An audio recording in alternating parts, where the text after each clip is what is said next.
Continuamos con la conferencia Bacteriogrados, innovación en control biológico, exploración del uso de bacteriógrafos como herramienta biotecnológica en el control del moco y otras enfermedades, a cargo del ingeniero Freddy Magdama, coordinador de investigación y jefe del Departamento de Fitopatología y Microbiología del Centro de Investigaciones Biológicas de la Escuela Superior Politécnica del Litoral, PhD en Fitopatología, Agricultura Internacional y Desarrollo de la Universidad de Pensilvania en Estados Unidos.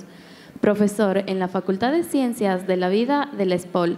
Dirige un programa de investigación en banano y su investigación se enfoca en estrategias de manejo de enfermedades para plantas, una agricultura sostenible a través de métodos tradicionales y modernos.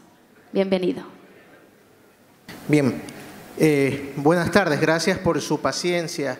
Trataré de ser breve, pero quiero compartirles en esta segunda intervención un tema bastante novedoso sobre el tema de bacteriófagos y curiosamente también el tema de vacíos biológicos, desinfección anaeróbica del suelo, que estamos trabajando como innovaciones, estrategias que no se frecuentan mucho en la literatura, pero que pueden ser una alternativa frente a este tipo de enfermedades que estamos enfrentando aquí en Ecuador.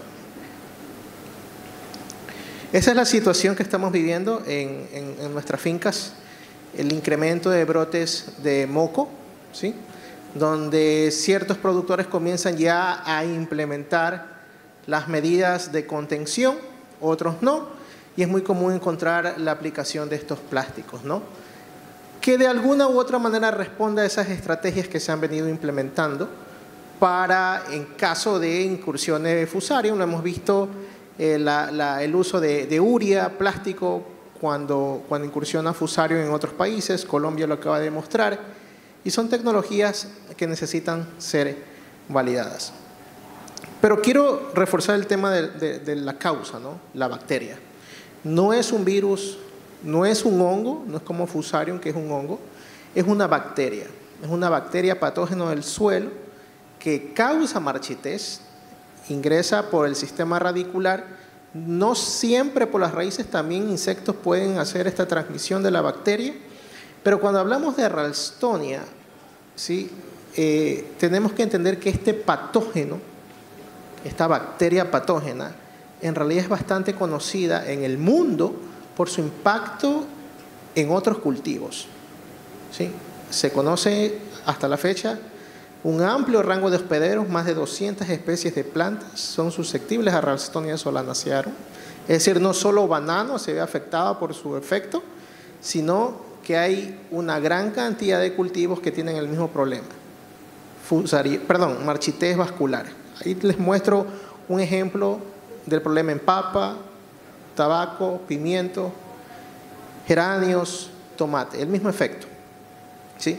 Solo que estas cepas, ¿sí?, son particulares y atacan a banano. Soy reincidente en que el productor, para que pueda tomar medidas, tiene que reconocer el problema. Es decir, cuando nos enfrentamos a este tipo de problemáticas, principalmente en fincas que no tienen la bacteria en sus suelos, la identificación pronta, rápida, es primordial. ¿Por qué? Porque simplemente podemos actuar y evitar que ese inóculo siga creciendo y se siga dispersando y sea vector para contaminación de una área más grande, de tu vecino, de una zona en particular. Entonces, para mí es importante que seamos reincidentes en que los síntomas y la sintomatología que se presenta en planta tiene que estar clara, para que ustedes como productores, como técnicos, puedan reconocer y dar la alerta temprana en caso encuentren estos síntomas. Esas son las características de Ralstonia, ¿sí? A diferencia de fusarium, Ralstonia sí causa una sintomatología en el fruto. Este es el caso de plátano. Lo que ustedes pueden ver ahí son las típicas decoloraciones rojizas que se presentan en los haces vasculares, tanto en el pseudotallo, o cuando usted corta una planta severamente infectada va a encontrar ese tipo de exudado, ¿sí?, como vemos aquí, en la parte de acá abajo, ¿sí?, ese exudado que es un signo de que la bacteria está presente en todo ese sistema y obviamente puede contaminar otras plantas y utiliza herramientas que han cortado esa planta y así seguir la dispersión de la bacteria. Es característico el daño en el fruto por esa decoloración en el perfil del fruto, pero ya está en un estado avanzado. Incluso ustedes pueden encontrar un tipo de momificación cuando ya los polisacáridos liberados por la bacteria y la planta comienzan a hacer ese tejido un poco más necrótico. Lo mismo pasa en banano, las sintomatologías son parecidas.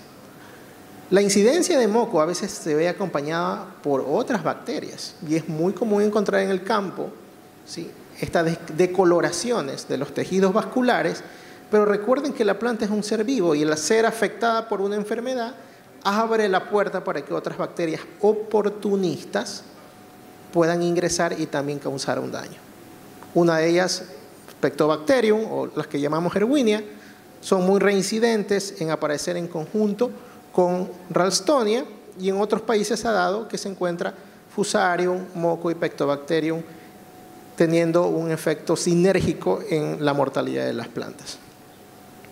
Entonces, esta bacteria en la actualidad pertenece a un complejo, ya vamos a ver un poquito del tipo de clasificación, y hay 4 filotipos, nosotros los hemos clasificado, le hemos dado un orden para nombrarlos, y reconocemos 4 filotipos, ¿sí?, que está relacionada a la característica genética de la bacteria. ¿Por qué es importante? Porque esa característica, esa identidad, responde a la agresividad del tipo de bacteria que tenemos. Hay países que tienen Ralstonia, pero diferentes filotipos. Y si queremos ir un poquito más adentro en la genética, hablamos de secuevares, ¿sí?, que están relacionados con la agresividad que tienen cada una de las cepas. En la actualidad conocemos, ¿sí?, según nuestros análisis, que hay un secuevare, el que está circulando en nuestro país, ¿sí?, a diferencia de otros países. Pero fíjense, el que nosotros tenemos pertenece al filotipo 2, que está en esa cajita roja. Ustedes ven ahí un banano, ¿sí? Este banano significa que este tipo de linaje es el que tenemos presente en Ecuador. Pero hay otros, por ejemplo acá el filotipo 2A, que también ataca a banano, o si vamos al filotipo 4, que también ataca a banano. Entonces, ¿cuál es el mensaje de todas estas ilustraciones? De que si bien es cierto tenemos en la actualidad la bacteria, nuestra bioseguridad, tanto a nivel de finca como a nivel nacional, tiene que ser estricta porque existe la posibilidad de que otras variantes de este tipo de bacteria ingresen y empeoren el problema. Ese es el mensaje, ¿sí? Entonces, ahora los hemos clasificado, tenemos 3 tipos. El que nos importa es Ralstonia solanacearum, ya no se habla de raza 2, sino Ralstonia solanacearum, que son las cepas que están presentes en América. Ese es el que nos impacta mayoritariamente. Hay otras cepas, por ejemplo, el que nosotros llamamos Pseudosolanacearum, que son las que están presentes en Asia, en África, y hay otras en Indonesia, Syzygy, que se ha subclasificado. El mensaje es el que les mencioné, seguir estrictamente la bioseguridad para que estas otras cepas que también atacan a banano no ingresen a nuestro territorio. Cuando ya hablamos del tema de epidemiología y manejo, es importante llevar datos. Si no tenemos datos, no podemos tomar decisiones oportunas, ¿sí? Aquí no se trata de dar criterios sin tener datos, sino cómo manejamos nuestras fincas. Y un parámetro importantísimo es el de conocer cuál es el nivel de incidencia que tenemos en nuestras fincas. Y no solo, ¿sí?, la incidencia, sino cómo esa tasa de incidencia va progresando en el tiempo. ¿Cuántas plantas se me van enfermando a medida que pasan las semanas? Si usted está implementando una actividad de manejo, ¿cómo lo mide? ¿Cómo mide su eficacia? Entonces, muchos productores reportan la enfermedad, pero tú le preguntas, bueno, ¿qué incidencia tienes? ¿Cuál es la distribución geoespacial de la enfermedad? Así como lo ven ahí. Y son datos que no se tienen. Entonces, ¿cómo se puede implementar un manejo, un sistema de manejo, si ni siquiera tenemos delimitado dónde está el problema? Entonces, por favor, es importantísimo que conozcamos, si queremos manejar este tipo de problema, dónde está el problema, cómo nos está afectando y la velocidad de afectación que se está presentando. ¿Ok? Este es un gráfico que muestra las fases de una epidemia y juega para los roles, tanto para Fusarium como moco. Y lo he usado en diferentes charlas. Para Fusarium estamos en lo que nosotros llamamos una fase de alerta, ¿sí? El eje Y representa el área productiva y acá el eje X los diferentes fases o estadios de una epidemia.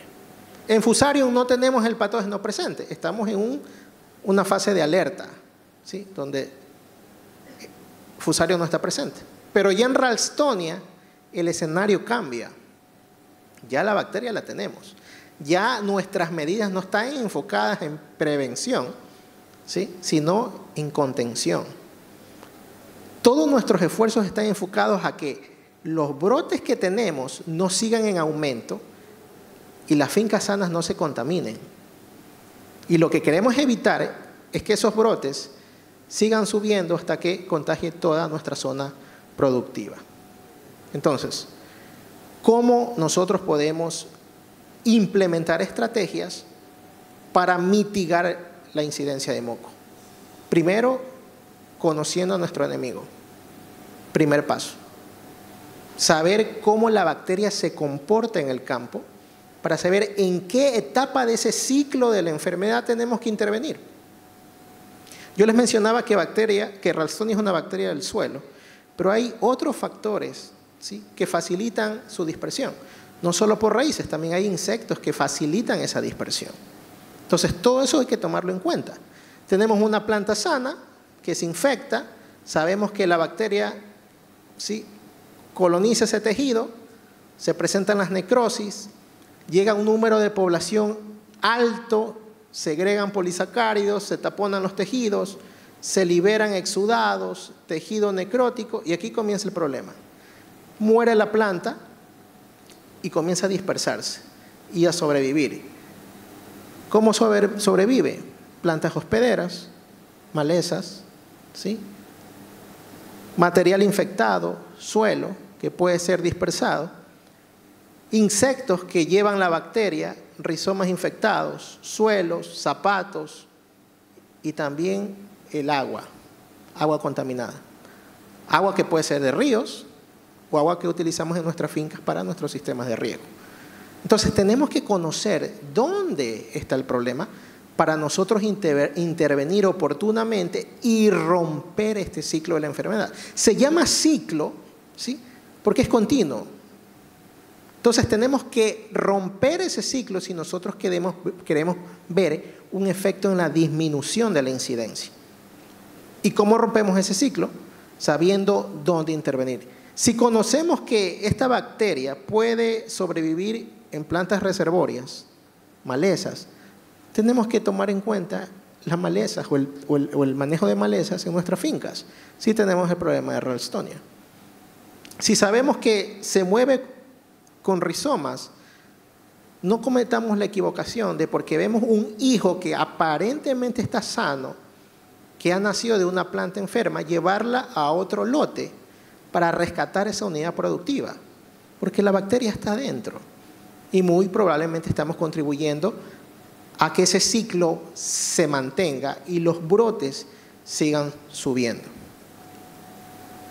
Entonces, de forma general, creo que ya lo mencionaron mis colegas anteriores, estrategias de prevención muy rápidas, la exclusión. Si no tenemos el patógeno, es la mejor estrategia que podemos seguir fomentando. No tener que lidiar con la bacteria, ganamos más, ¿sí? Entonces, mucho esfuerzo en trabajar con material certificado, ¿sí?, medidas de bioseguridad. Somos 3 que les venimos diciendo, por favor, seamos estrictos en la implementación de esas medidas de bioseguridad de forma integral. Lavado de zapatos, vehículos, herramientas, ingreso de personal, registros, etc. Monitoreo preventivo. Se hablaban de cuadrillas especializadas, tanto para Fusarium como para moco. ¿Cuántos de ustedes ya están implementando esa actividad extra a lo que ya se hace en las fincas bananeras?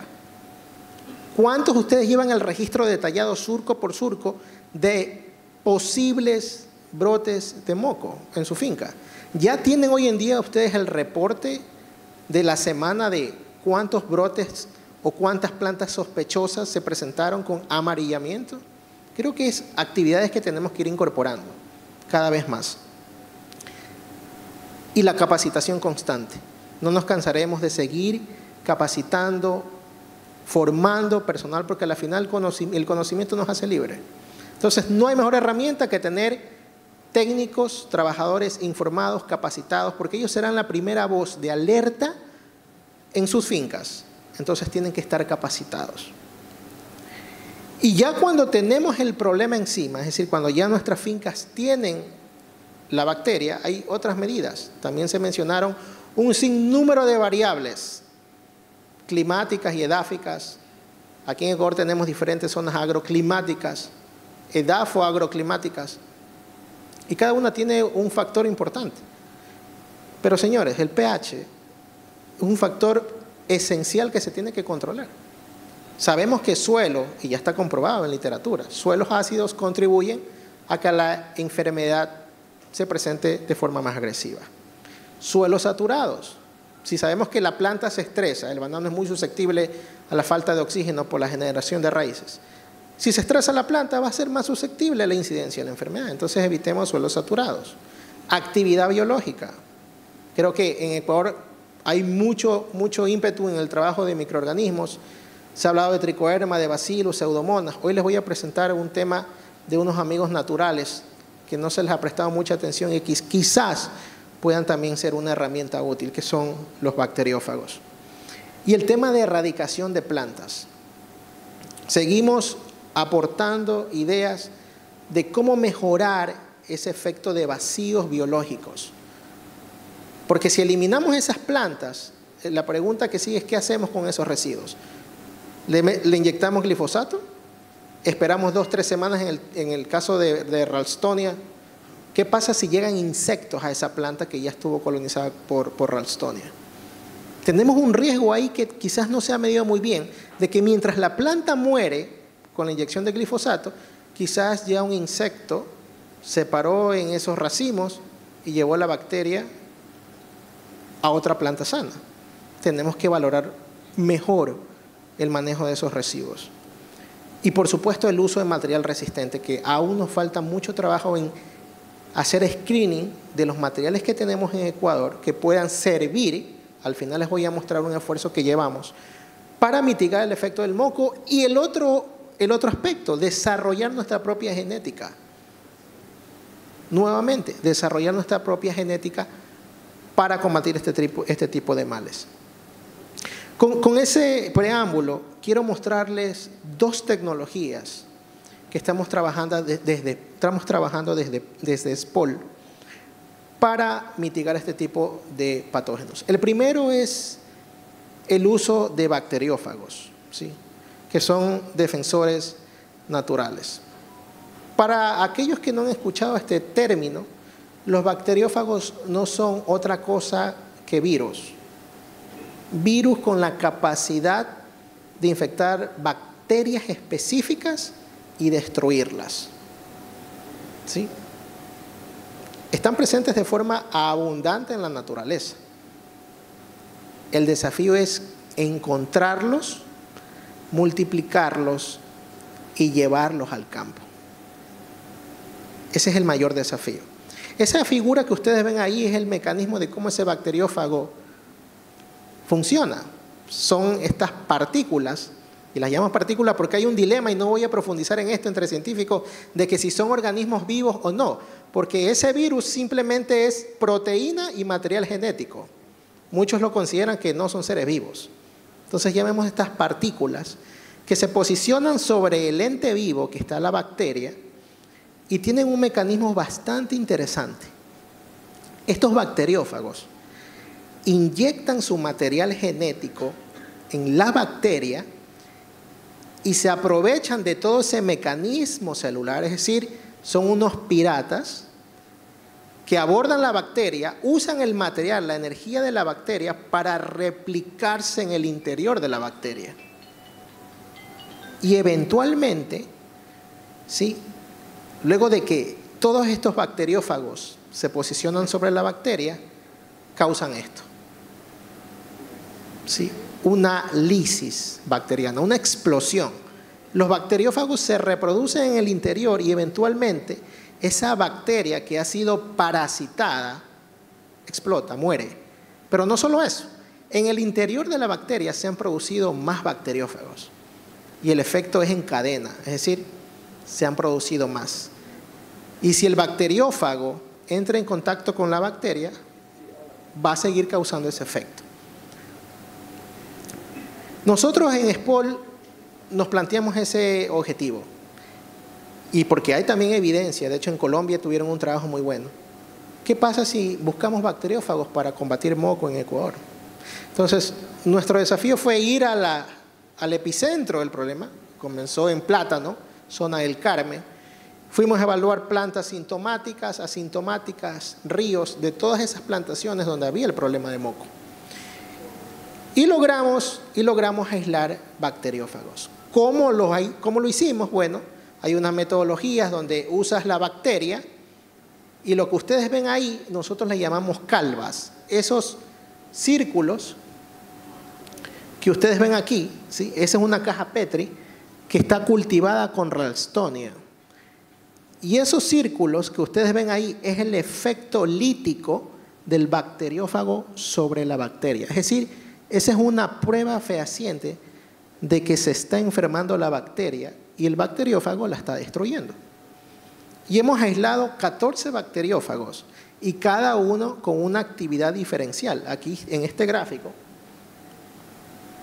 ustedes pueden ver el tamaño de esa placa lítica, ¿sí?, expresada en milímetros, y vemos que unos tienen menos tamaño y otros tienen mayor tamaño. Y lo pueden ver aquí en el gráfico.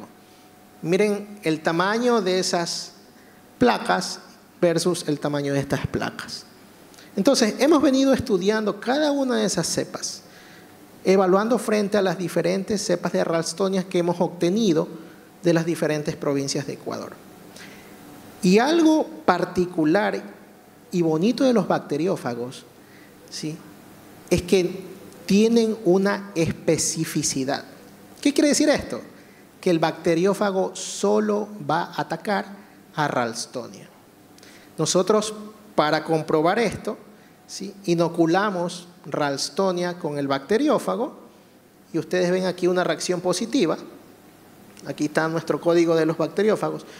Pero también nosotros inoculamos Bacillus, Pseudomonas y otras bacterias, controladores, que se usan en campo y no hubo reacción.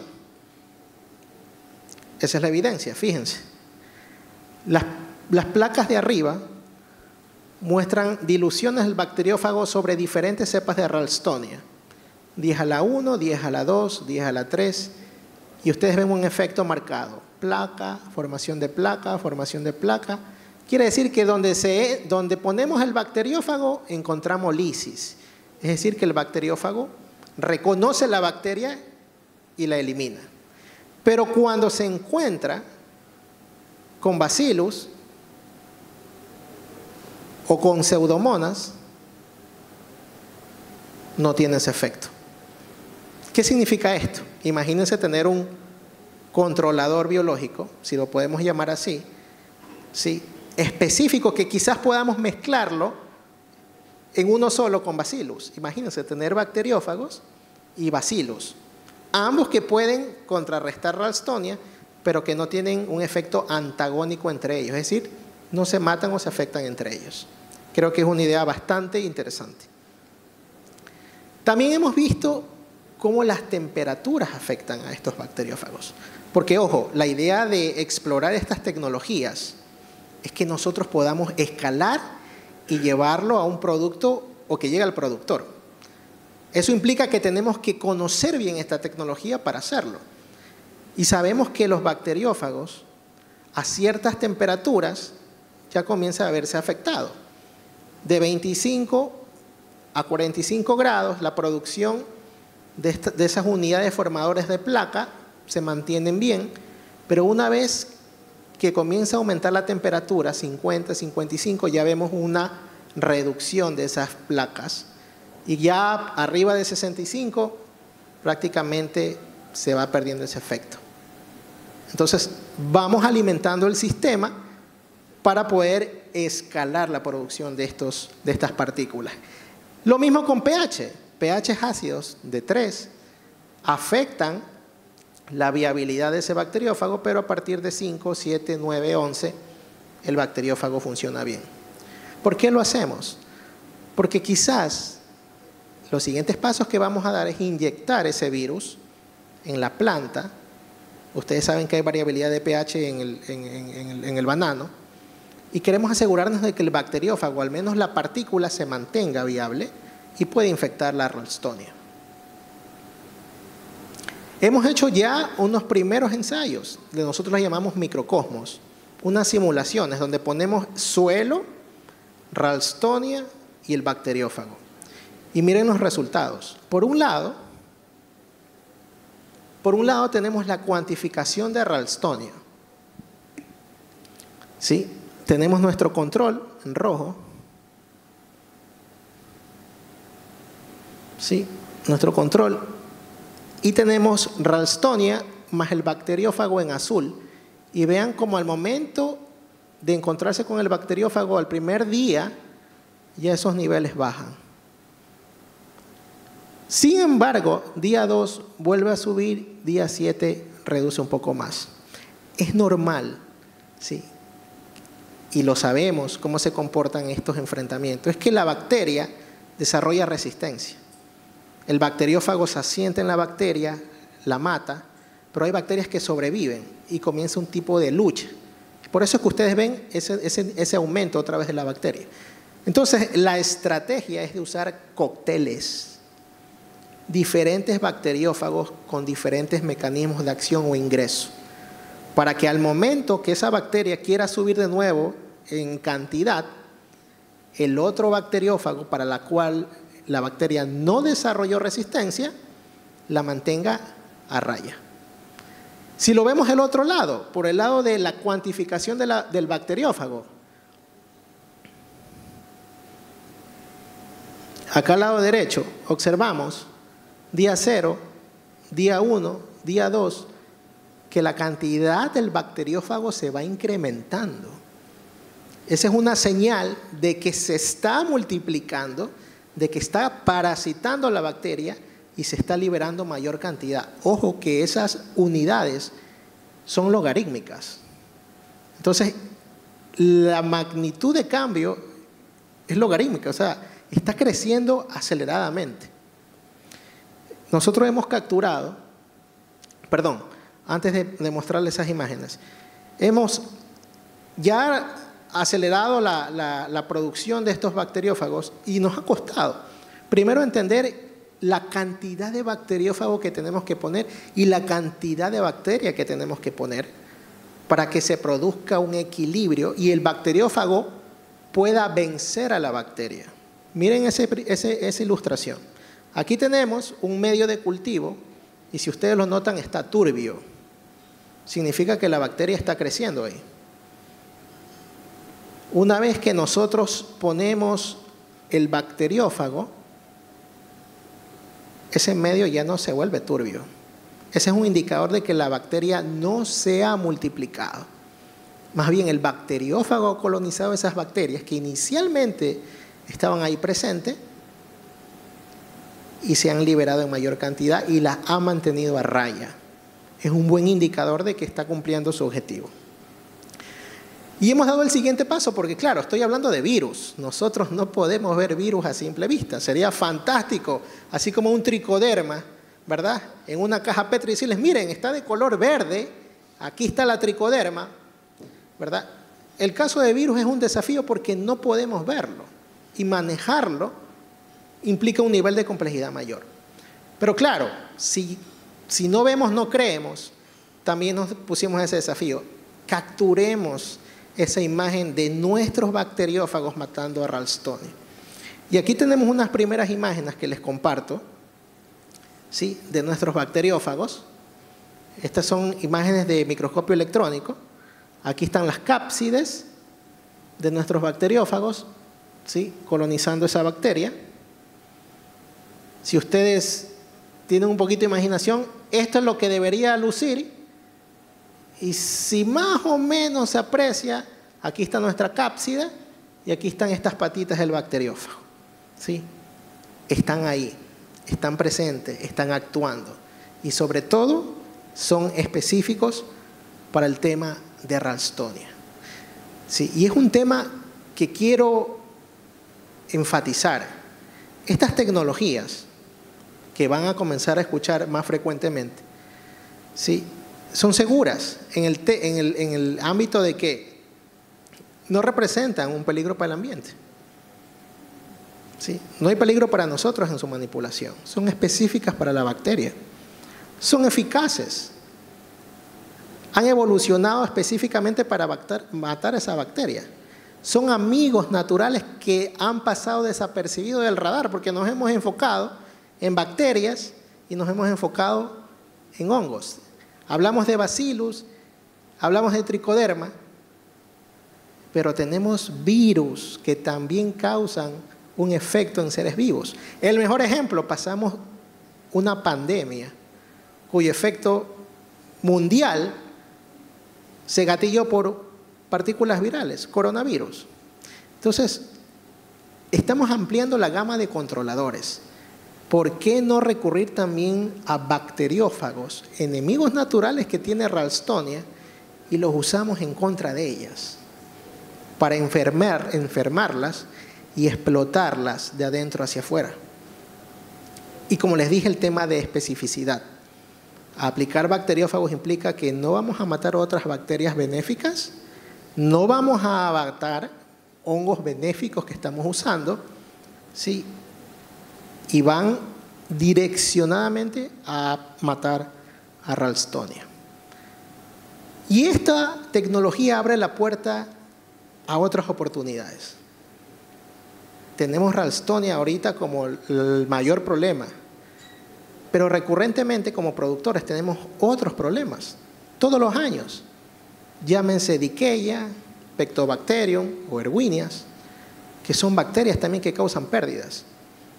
Y adivinen qué, también hay bacteriófagos específicos para ese tipo de bacterias. Entonces tenemos que encontrarlos, tenemos que estudiarlos, multiplicarlos y aplicarlos en nuestros campos a ver si nos ayudan también como una herramienta más. No estoy hablando de que es la solución o la bala de plata, pero sin duda alguna pueden tener un impacto significativo en el manejo de estas enfermedades. Y el otro tema que gustosamente sonreía cuando veía a Mónica al finalizar su charla, también hablar de los vacíos biológicos, es el tema de la desinfección anaeróbica del suelo. ¿Sí? El tema de vacíos biológicos en el manejo de enfermedades del suelo es sumamente importante porque afecta un punto epidemiológico en ese ciclo de la enfermedad, que es el inóculo inicial.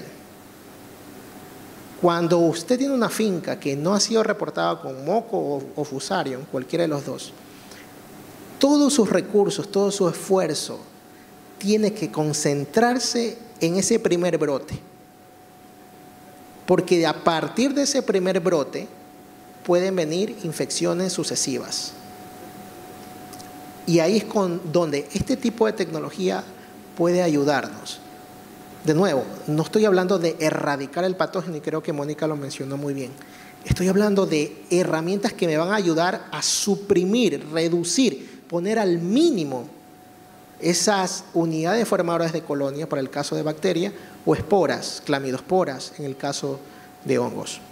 La desinfección anaeróbica del suelo, ¿sí?, tiene otros nombres. Otros le llaman desinfección biológica del suelo o la desinfestación reductiva del suelo. ¿Cómo nació? Esta tecnología viene de Japón. Shinmura fue el investigador. Recuerden que antes se utilizaba el bromuro como tecnología para fumigar el suelo. Aquí vino el Tratado de Kioto y se hablaba de que la capa de ozono, de que tenía un impacto en la capa de ozono. Entonces Shinmura en Japón dijo, bueno, conocemos que la inundación de suelos en los campos agrícolas funciona. De hecho, en los 50, recordarán, cuando se quiso manejar Fusarium raza 1, se inundaba plantaciones. Se inundaba y justamente la hipoxia, la falta de oxígeno, reducía al máximo los inóculos de Fusarium. El problema es que se reinoculaba esos suelos y el problema otra vez surgía. Eso por un lado. Por otro lado está también la solarización. Creo que todos han de haber escuchado. El efecto del sol con el uso de plástico que tiene un impacto sobre el inóculo. Shimura dijo, bueno, ¿qué tal si combinamos el tema de saturación de suelos, el tema de solarización, pero pongámosles una herramienta más, algo adicional? Y él descubrió que al añadirle materia orgánica, fuentes de carbono, a esa comunidad microbiana, ¿sí?, tenía un efecto mayor en reducción de esos inóculos. Y así nació la desinfección anaeróbica del suelo, que es una herramienta que se usa en otros países significativamente y puede ser usada con impacto simultáneo para el manejo no solo de patógenos del suelo, sino también de nemátodos y malezas al mismo tiempo. ¿Sí? Solo un ejemplo de algunos cultivos donde ya se ha usado y problemas fitosanitarios que se han tratado o se han manejado con la desinfección anaeróbica. Cebolla, tomate, espinaca, pepinos, bananos, ya les voy a mostrar un caso particular. Y ahí están los patógenos. Se ha trabajado todos estos patógenos de suelo, Verticillium, Fusarium, Ralstonia, Rhizoctonia, Sclerotium. Si ustedes van a Florida, campos de producción de frutilla, no pueden producir frutilla porque tienen un problema de fusariosis si es que no aplican este sistema de desinfección anaeróbica. El caso de banano, hay evidencia científica, ahí les dejo una fuente. Se han hecho experimentos, este es un caso de China, donde se ha probado la desinfección anaeróbica para el caso de banano. Este es un experimento donde se aplicó la tecnología sobre la fusariosis y permitió un 82.3% de eficiencia de control. Ellos reportaron esos resultados. Entonces, tiene un efecto. El desafío es nosotros validarlo y segundo, ver si es práctico. ¿Sí? Si se adapta a nuestras condiciones y si representa usar esa tecnología. Ahora bien, partamos del punto de que de alguna forma ya estamos usando un tipo de desinfección o vacío biológico, pero con urea, una desinfección química que llevamos para allá. Ahora, quiero rápidamente mostrarles el esquema de qué es un DAS. ¿Qué significa un DAS? 5 pasos. Preparar el suelo. Si usted tiene un patógeno, en este caso Ralstonia, tenemos que remover todo ese material vegetal. No tiene que haber malezas. Segundo, incorporar la materia orgánica, fuentes de carbono, generalmente una relación 30:1 carbono-nitrógeno. Se han usado enmiendas, se han usado tamo de arroz, se han usado sémolas de trigo, se ha usado etanol, se ha usado melaza, se ha usado combinaciones con urea, diferentes fuentes. Y aquí viene un aspecto importante del DAS, la irrigación. El efecto del DAS funciona si tenemos el suelo saturado, capacidad de campo, agua. Muchos de ustedes en campo aplican la urea en esos brotes afectados por Fusarium, pero no corroboran o no validan el nivel de saturación de sus suelos. Y el agua tiene un efecto importante. Cubrir el suelo como cuarto punto con plástico. Y quinto, dejar el tiempo pertinente. Se habla en literatura de 3 a 10 semanas. Fíjense el gráfico que está aquí, la imagen. Aquí tenemos un suelo. Aquí le están aplicando tamo de arroz, molido, plástico y lo importante, el agua, la saturación del agua. ¿Sí? ¿Y qué es lo que va a pasar o qué es lo que ocurre en el DAS? Tenemos primero una fase aerobia, donde comienzan las condiciones. Hay patógenos en el suelo, microorganismos en el suelo, tanto aerobios como anaerobios. Unos que viven de oxígeno, otros que tienen la capacidad de sobrevivir sin oxígeno. Al inicio los aerobios van a multiplicarse, pero eventualmente, cuando se comienza a consumir esos azúcares o los microorganismos comienzan a tener una actividad mayor, sobre todo los anaerobios, las condiciones cambian. ¿Qué ocurre? Los microorganismos anaerobios comienzan a predominar mientras van degradando esa materia orgánica. Los aerobios comienzan a morir. ¿Por qué comienzan a morir? Porque a medida que se va degradando esa materia orgánica o esas fuentes que le estamos proveyendo como alimento, se comienzan a liberar metabolitos, tanto producidos por microorganismos como el mismo efecto de degradación de la materia orgánica. ¿Sí? Tenemos ácidos grasos, ácidos orgánicos y otros compuestos volátiles. Se reduce el pH, hay una acumulación de unos iones, hierro, etc. Y es la combinación de todos esos factores, falta de oxígeno, volátiles, pH, lo que causa unas condiciones no favorables para esos patógenos aerobios. Y es ahí cuando mueren, o al menos se reduce su cantidad. Entonces, de nuevo, para nosotros, los datos, validar si podemos usarlo para aplicarlo en nuestras condiciones. Entonces, nuestro primer paso es evaluar esas diferentes fuentes de carbono. Hicimos un pequeño experimento y estamos dando los siguientes pasos. Y evaluamos la adición de melaza, tamo de arroz molido, ¿sí? Porque ahora, por ejemplo, se usa urea, y también lo incorporamos. La degradación de urea crean volátiles, se suprime fusarium, se lo puede usar para Ralstonia, esa fue nuestra hipótesis, comprobarlo. Hicimos mezclas también de melaza, tamo de arroz, etanol incluso, y los respectivos controles, ¿sí? Ahí ustedes pueden ver las simulaciones de suelo bananero que colectamos en fincas, inoculado con Ralstonia, y aquí tratamos de simular la puesta del plástico, un peso para mantener el plástico a nivel del suelo, y sellamos esos recipientes. ¿Cuáles fueron los resultados?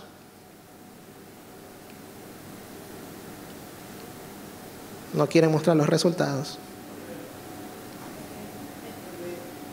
Suspenso. No sé si me ayudan con el siguiente slide. Gracias. Ups. Retrocedan. Ahí estamos. El diseño experimental. Bueno, otro de los problemas que nos encontramos cuando validamos tecnología es que muchas veces nos emocionamos y aplicamos los productos en campo o en las condiciones que sean, pero no tenemos esta robustez científica. Un diseño apropiado, en este caso un diseño al azar. Estamos evaluando 2 tiempos de evaluación, a los 15 días y a los 30 días. 3 réplicas por tratamiento. Estamos midiendo la temperatura y la variable de interés, las unidades formadoras de colonias de Ralstonia por gramo de suelo. Así luce nuestro experimento. Fíjense que en algunos casos, ¿sí?, dejamos estos controles suelo expuesto a aire sin ningún cambio, y hay unas tarrinitas que ustedes ven aquí que no tienen el plástico negro, simplemente la tapita transparente plástica, para comparar el efecto del DAS. Y ese es uno de nuestros primeros resultados que quiero compartir. Lo que ustedes ven aquí es el número de unidades formadoras de colonia de Ralstonia. Nótese que está una dilución de 10 a la 2. Y vemos un efecto. El tratamiento 7 es el control positivo, donde estaba el suelo con plástico. Fíjense el nivel o el número de colonias versus los tratamientos. Hubieron diferencias significativas y vemos que los tratamientos de melaza y urea más melaza reducen esas unidades formadoras de colonia. Algo interesante que encontramos es este de aquí, el tratamiento 8, que era un control positivo. Es decir, nosotros esperábamos encontrar un nivel de Ralstonia parecido al que tenía el plástico. Pero ¿qué pasó aquí? Nuestra hipótesis, como esto se hizo en invernadero, temperaturas altas, es que esos rayos del sol ingresan Este tratamiento no tenía el plástico negro, ¿sí? Y creemos que causó un efecto de solarización. También redujo las unidades formadoras de colonia. Y eso me lleva a cuestionar ciertos aspectos. ¿Por qué usamos plástico negro cuando tratamos brotes de fusario, cuando se aplica urea? ¿Por qué? Unos hablan de que, bueno, plástico negro, no entran los rayos de luz, no crecen malezas. Temperatura, pero hay plásticos diseñados, ¿sí?, de acuerdo a la permeabilidad, que pueden tener el mismo efecto. De hecho, revisen la literatura y ustedes encuentran que el plástico transparente es el que más se usa para solarización.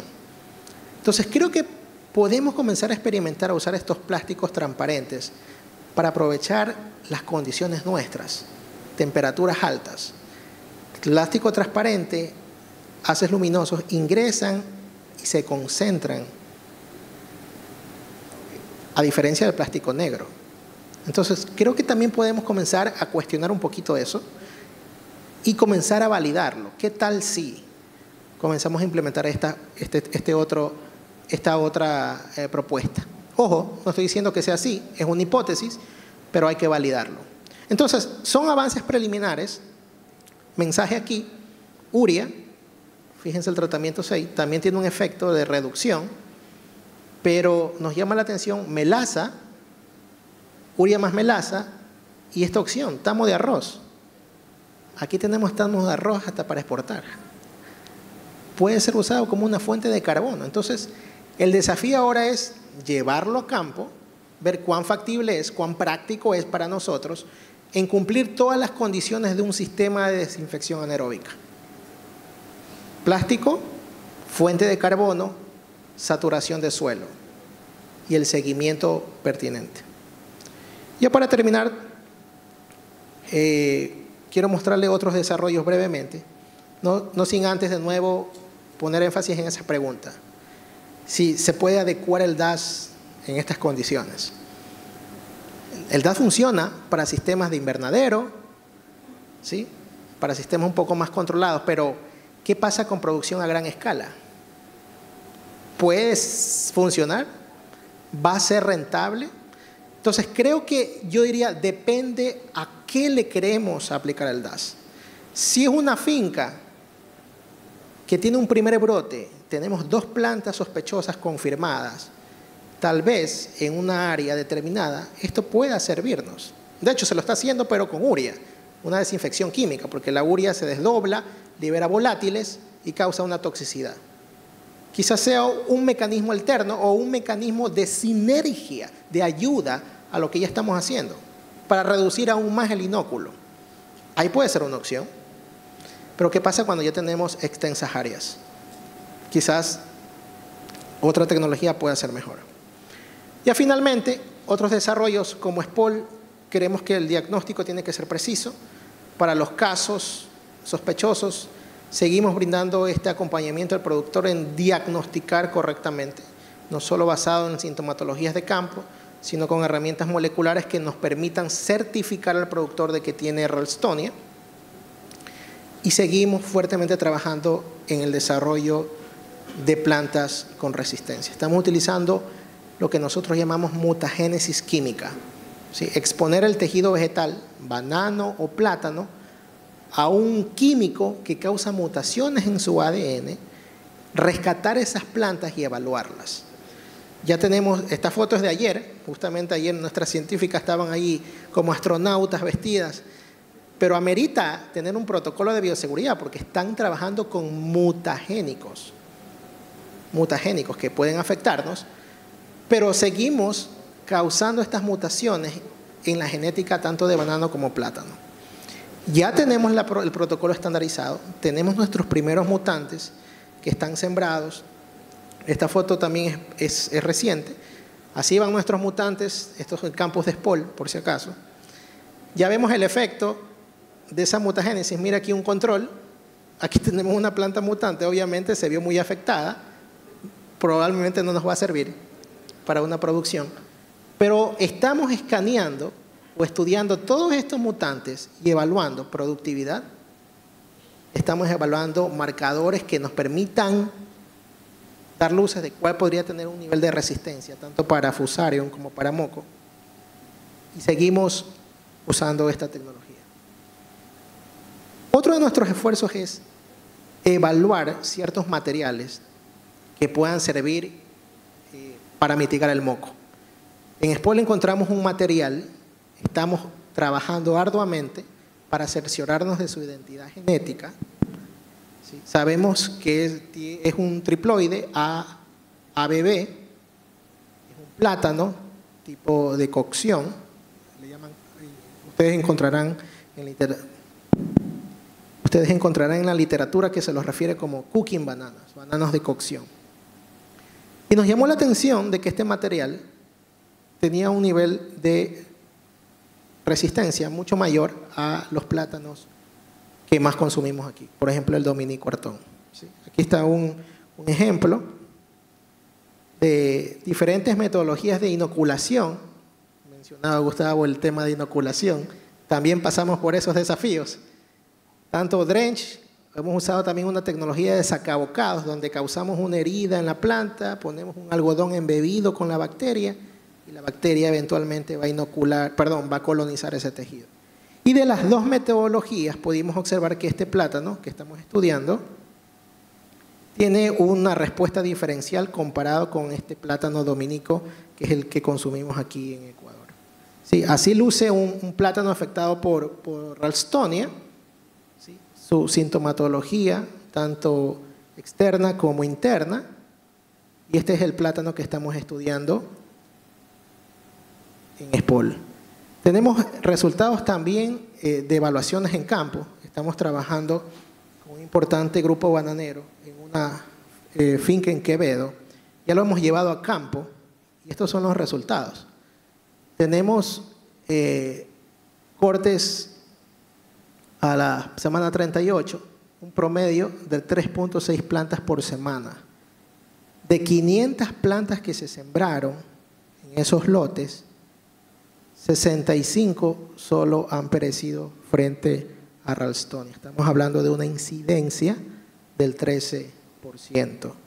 ¿Sí? Estamos dándole seguimiento en conjunto con nuestros colaboradores, temas de aparición. Ya ahorita la planta está generando sus frutos y queremos seguir estudiando este material que puede ser una alternativa para plataneros.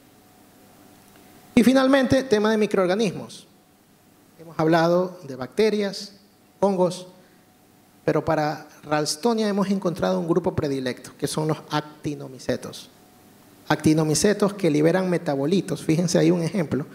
Aquí tenemos algunos casos de Ralstonia plaqueado y le hemos puesto Bacillus, Pseudomonas, y la verdad que muchos de ellos no tienen un efecto que esperábamos, pero actinomicetos tienen un efecto bastante significativo. Entonces, ahora estamos haciendo un screening de algunos actinomicetos que hemos aislado de zonas bananeras y plataneras para desarrollar esos consorcios que también puedan ayudarnos a mitigar el efecto del moco. Entonces, para cerrar, tenemos epidemias que estamos enfrentándonos hoy en día, es causada por esta bacteria, un solo secuevar. El mensaje principal es que la exclusión es la mejor arma que tenemos, no tener que lidiar con el patógeno. Por eso la bioseguridad debe cumplirse estrictamente. No podemos dejar de lado la bioseguridad. Necesitamos un diagnóstico oportuno para identificar y erradicar esos brotes lo más rápido posible. De nuevo, no existen productos milagrosos. Estamos hablando de manejos integrados que puedan ayudarnos a reducir esa presión de inóculo para seguir produciendo. El mensaje es que con estos patógenos que, muy bien lo dijo Mónica, llegaron para quedarse, es que nuestra realidad de producción va a cambiar. Ya no va a ser igual, pero vamos a seguir produciendo siempre y cuando tengamos un enfoque como el que hemos venido mencionando, integrado, con datos técnicos, para poder afrontar este tipo de patógenos. Y Gustavo también lo mencionó, el enfoque enfocado a la salud del suelo. bacterias como Ralstonia, hongos como Fusarium, son patógenos especializados del suelo. Entonces nuestro enfoque tiene que estar en la salud del suelo. Y articular todas estas estrategias hasta que podamos tener un material resistente que se pueda unir a la pelea. ¿Sí? Y lo que les he presentado hoy día, el tema de bacteriófagos y la desinfección anaeróbica, son tecnologías que pueden servirnos, pero de nuevo, siempre dentro de un sistema integrado de manejo. Y el mensaje final es seguir insistiendo que necesitamos mejorar nuestra genética, no perdamos de vista ese objetivo. Tenemos como Ecuador también que desarrollar bananos con resistencia a Fusarium, a moco, así como plátano. Con ello el mensaje y reflexión final, tenemos una batalla en la actualidad frente a Ralstonia, ¿sí? Y este es un llamado para fortalecer nuestros modelos de acción de cualquier arista que usted los quiera ver, anticipando futuras amenazas. Fusarium es un ejemplo de lo que se puede venir, lo que va a llegar, pero no es el único. Hay otros, así como bacterias, así como hongos, también hay virus que nos pueden hacer mucho daño. Entonces tenemos que articularnos. Gracias por su atención y de nuevo agradecer a todos mis colaboradores. Es un trabajo conjunto de algunas personas e instituciones que nos ayudan en la investigación. Gracias y buenas tardes. Muchísimas gracias. Un aplauso nuevamente para el ingeniero Freddy.